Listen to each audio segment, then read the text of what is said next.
Okay, hello everybody. I'd say good evening, but it looks like you'll be watching this on the recording, which is absolutely fine. And I just want to say hello and welcome to our week 5. This is our week 5 Zoom room. We're going to go ahead and get going here. And I'm looking forward to going through this, a couple of very interesting topics to talk about as we enter into week 5. And I want to touch on several things for you. And before I do, I just want to continue to commend you. Hopefully, you are checking the announcements tab every time you log into the course room. First thing, please check the announcements, as I mentioned in the beginning of the course. And even if you're not going to go in on a particular day to go in and work, I highly recommend that you take 2 minutes. Just go into the course room, go into the announcements. Maybe there's nothing in there. You log right out and go on about your day. But if there is something there, you will then be aware and you will be up to date. So always check the announcements. So anyway, this week we're going to talk about a couple things. We're going to talk about very important topics as it relates to industrial and organizational psychology. One of them is leadership. This is one of the topics that people that know a little bit about organizational psychology, this is one of the things that they're very aware of. If you speak to someone who has a little bit of knowledge about organizational psychology or industrial and organizational psychology, they're going to say, oh yeah, they help teach about leadership, and they help develop leaders within every organization. So it's good to know this. This is kind of one of those 80-20 rule things. We spend a lot of time on leadership. We spend maybe 80% of our time, or leadership, I guess a better way to put it is leadership is one of those topics among a few others that we do spend about 80% of our time on in industrial and organizational psychology, whether you are hired as a consultant or maybe as a staff psychologist, or what they sometimes call a corporate psychologist, along those lines. So a good deal of an organizational or industrial and organizational psychologist time will be spent on leadership development, and looking around at many of the organizations that you read about in the journals or even in the newspaper or even on Facebook. You'll find that we probably should spend a lot more time developing leaders, because there's a lot of gaps out there in companies that show that there's a lack of leadership skills or a lack of leadership application in many of the companies that are out there. And that's unfortunate, because although it is research-based and scientifically validated and reliable, and the things that we can do to develop leaders, and in some cases it seems like common sense, it clearly is not common practice. Nevertheless, it is something that can be learned, and that's important. Some people think, well, I'm just not a born leader, or this person is a born leader. Well, yeah, we're all given gifts from God. There's no question about that, in my mind at least, and I don't imagine in many of your minds. And some are born to sort of be more of a leader. Some are born to support the leader, if you will, or be good followers or carry out orders. And there's probably different times for each of those. And I'm going to get into the PowerPoint in just a minute, but I'm off on my little tangent here. You know how I like to do. I reflect on, the Bible and who is a leader. You can look at David. You can look at how Jesus led. There's some great books out there. Lead Like Jesus, I think, is written by Ken Blanchard.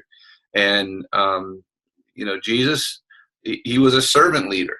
And there are those that argue that is the best kind of leadership. But nevertheless, it's good to study leadership. Let's look at Moses, for example. I mean, Moses is considered a leader. He led the Israelites out of Egypt. He led them through the Red Sea. He led them through the wilderness for 40 years. Now, clearly, he made some mistakes, right, along the way.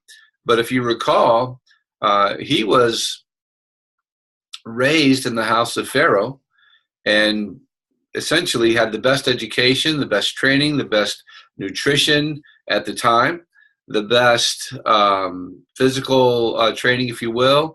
He had leadership training. He was going to be a leader of those people. And then he killed one of the Egyptians and fled. And he was gone for quite some time. So while he was away, interestingly enough, while he had been taught all these leadership, skills, if you will, theologians pretty much agree that's how he was raised. There is some biblical evidence, but obviously they rely on that and other artifacts as well. Most theologians, and pretty much it's consensus that he was being groomed, not necessarily to be the next Pharaoh. That would have been his brother or his cousin, but he was certainly well liked. He was esteemed, and he did very well. And then he sort of took a leadership role when he found out his real identity, and when he killed the Egyptian for beating up the Israelite, the Jewish slave. He was incensed and he lost his temper. And as a leader, he stepped in. Maybe a little bit of identity confusion, if you will. Speaking of human development, which is another course that you may be taking, or maybe have taken. And then after that, he fled. Probably would not have had to. If you think about, he lived in the house of Pharaoh, that they probably could take any action they wanted with little or no penalty. But in his mind, at least, and perhaps we don't really know.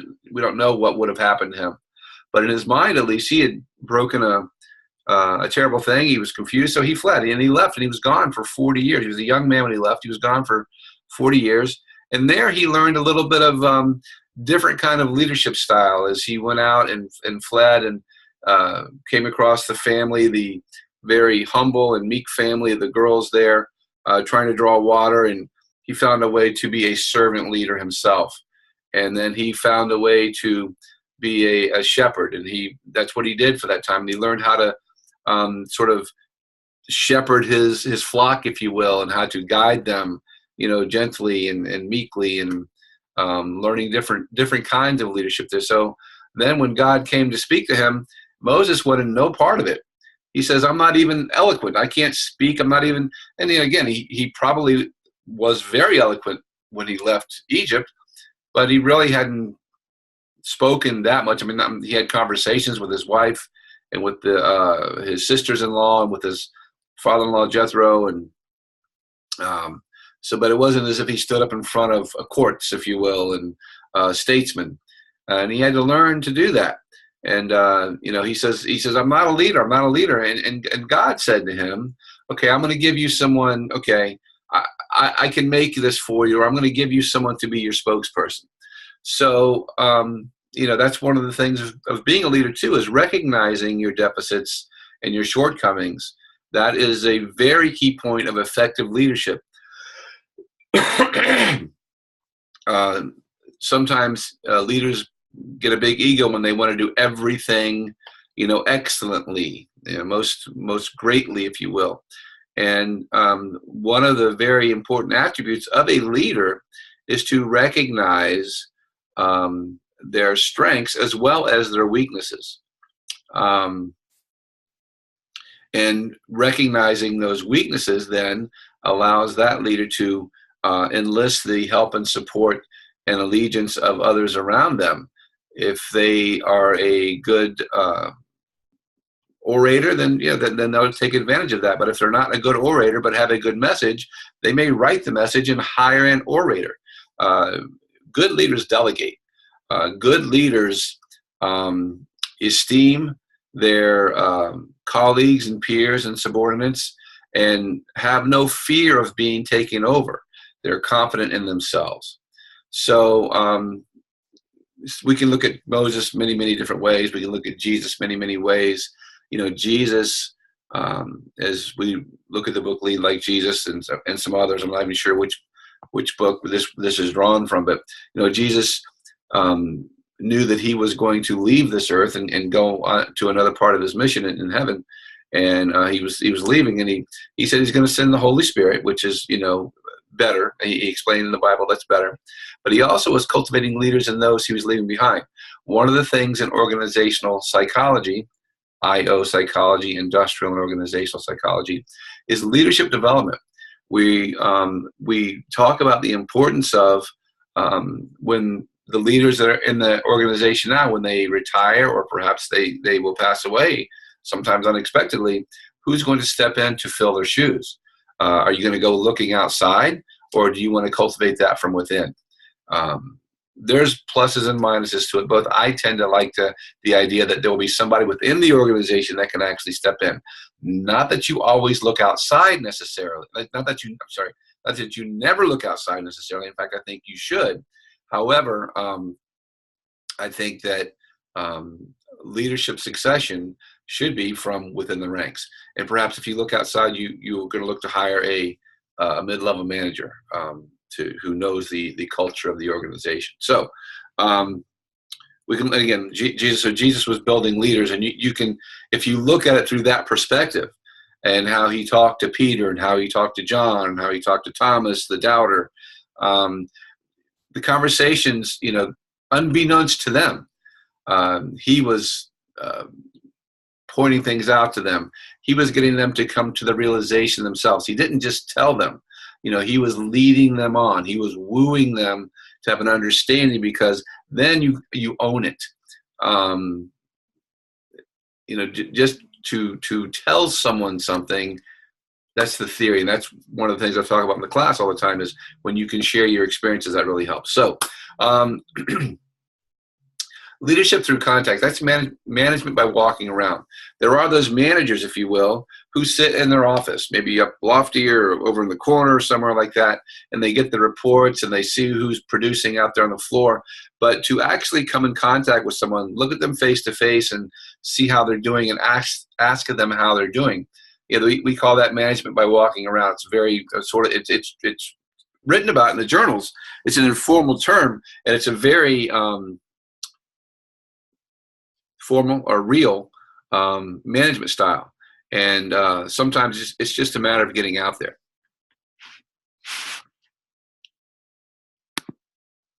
And there's leadership through power. This slide is okay, but this looks more like leadership through authority to me, and it's a subtle difference. But someone may have the authority to be the leader, to be in charge, but they may not necessarily have the power. Sometimes people without the authority have as much power because people will listen to them. There's showing I guess this is a sergeant there in the Army or Marines, and he's kind of looks like he's barking out orders on the slide. So there's expert power, legitimate power, reward power, coercive power, and referent power. Okay, so this is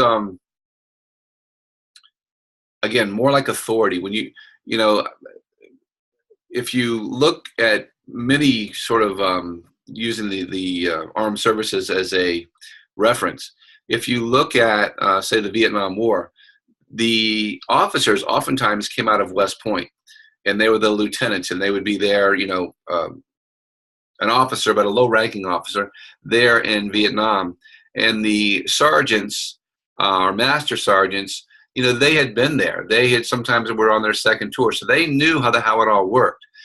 And they oftentimes had more power than the officers who had more authority, because the troops would listen to them.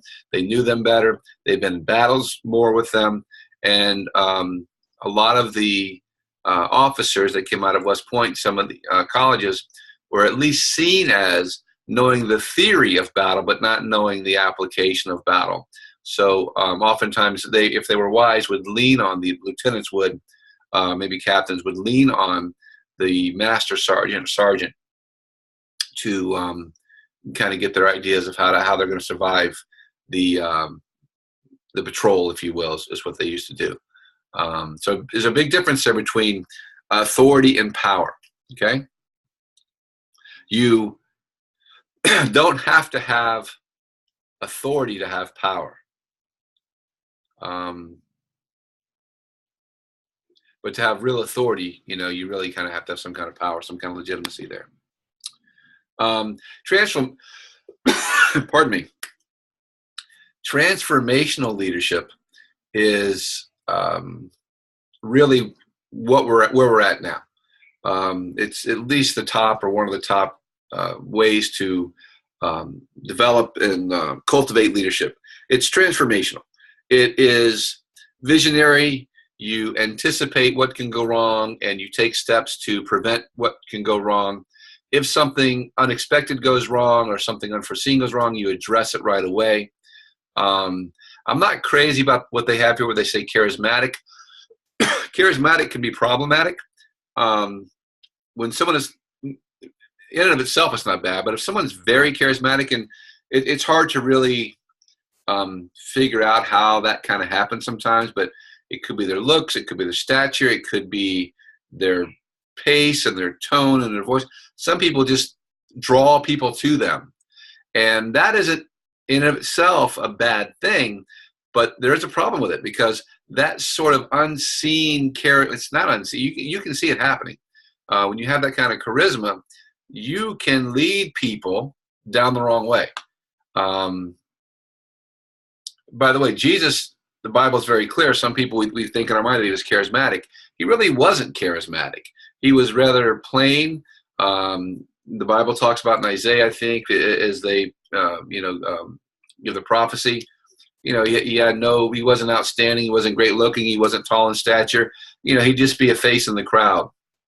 Nevertheless, and I think that's important. Otherwise,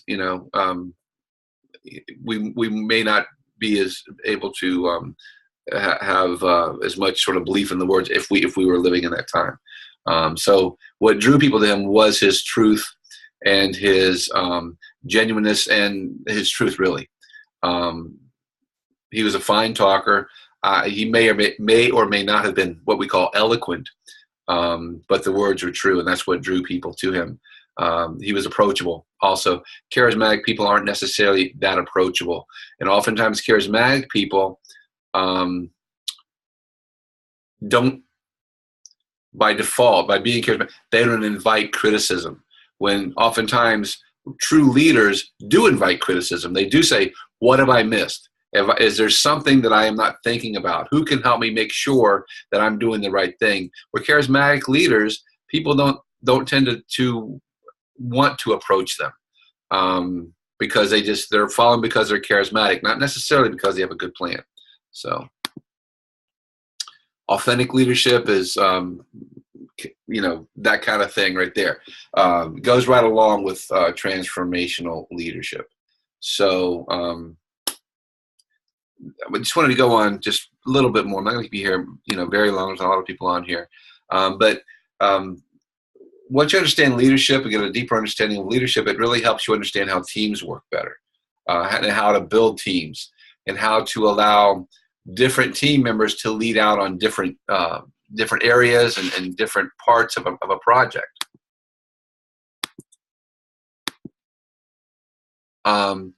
Teams don't always work. And even when people understand teamwork and understand leadership, sometimes you put together a team and it just doesn't come together like you thought it would. And that's okay. You just go ahead and rebuild and go. Sometimes you'll have one or two people, sabotage the team. And that's why it's important that there is open communication. We talked about that a little bit this week, and we found out how challenging it was to say, yes, complete open communication, or, don't share anything. So with a team, you want to have that right balance of communication. You can't be completely transparent for a couple of reasons. One, it's information overload. Two, there are some things that certain team members may not need to know. For instance, if you have a small company and you know that you're going to go, or you fear you're going to go out of business, you don't necessarily share that, depending on if you think people are going to stop coming to work, or if they're going to start stealing things or stealing time. But if you have a good foundation and you've built a team where everyone trusts each other, you can avoid a lot of that. So a lot of that, as I mentioned in some of the posts, starts very early on. Okay. One of the things I did want to mention is with a team, one of the things that will make a team fall apart is unclear objectives. So very important for a team to have a very clear goal and a very clear objective. That's more important than how you're going to get there. Think of a battle plan. If you have a battle plan and you're in the Army and you've got to, the goal of this platoon is to get to the top of that hill because it's a strategic position that you need to win the war or the battle. That's the goal. Then you put together the objectives that are going to get you there. However, the enemy comes along and they don't want you to get there, so they kind of take your objectives away. However, the goal stands there. So even when the objectives get taken away, you move forward to get to the top of that hill because you know that's the ultimate goal. So as long as there's one person still left, and I hate to use all these war analogies, but but this is not meant to be violent or anything like that.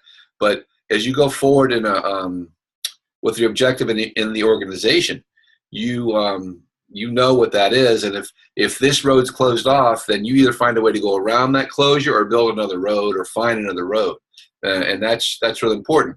If the team is unclear about that ultimate objective, when those that ultimate goal, when the objectives get blocked, which they surely will, people kind of get scattered and don't know where to go and what to do and what are we supposed to be doing. And gosh, I'm going home tired. I don't really know what to do. So you have to make that very clear. So with that, I'm going to go ahead and let you get out of here. Let's go with, for our Bible verse, let's go with, oh,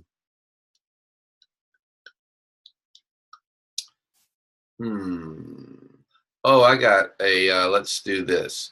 Not a Bible, well, excuse me, not a small verse, but we're going to go with a rather long psalm, the 91st Psalm. We're going to go with Psalms 91. It's my wife's favorite psalm and probably her favorite part of the Bible.